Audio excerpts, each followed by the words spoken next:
भारत और ऑस्ट्रेलिया का जो द्विपक्षीय रिश्ता है उसमें आर्थिक जो संबंध है उसका बहुत ज्यादा योगदान है और सीका जिसके ऊपर कई सालों से बातचीत चल रही है। हालांकि वो अभी तक मूर्त रूप नहीं ले पाया है, लेकिन जब हमने यहाँ के जो व्यापार मंत्री हैं डॉन फेरेल उनके साथ बातचीत की तो उन्होंने बहुत उम्मीद, बहुत संभावना इस बात की जताई कि जल्द ही एक समझौते तक भारत और ऑस्ट्रेलिया जो है वो पहुंच जाएगा। जिस तरह से माइंस और मिनरल्स की जो खान है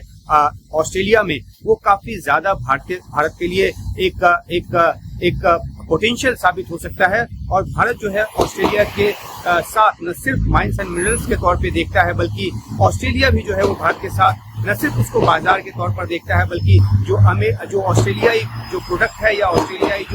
जो रॉ मटेरियल्स है उसको उत्कृष्ट कर भारत जो है दुनिया के बाजारों तक उसको पहुंचा सकता है। तो ये जो दोनों ही जो एंड पर जो आपसी एक फायदे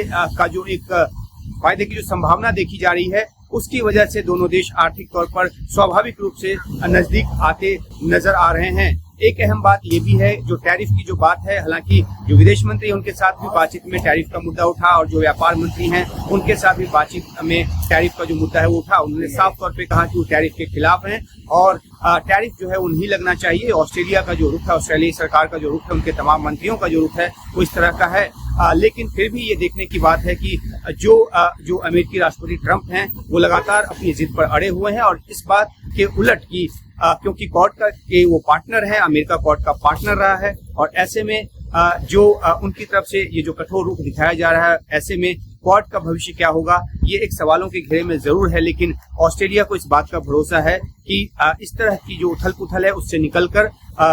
जल्द ही एक ऐसी तस्वीर सामने आएगी जिसमें सबके लिए विन विन सिचुएशन होगा और खासतौर पे भारत और ऑस्ट्रेलिया का जो द्विपक्षीय संबंध है वो तेजी से आगे बढ़ेगा।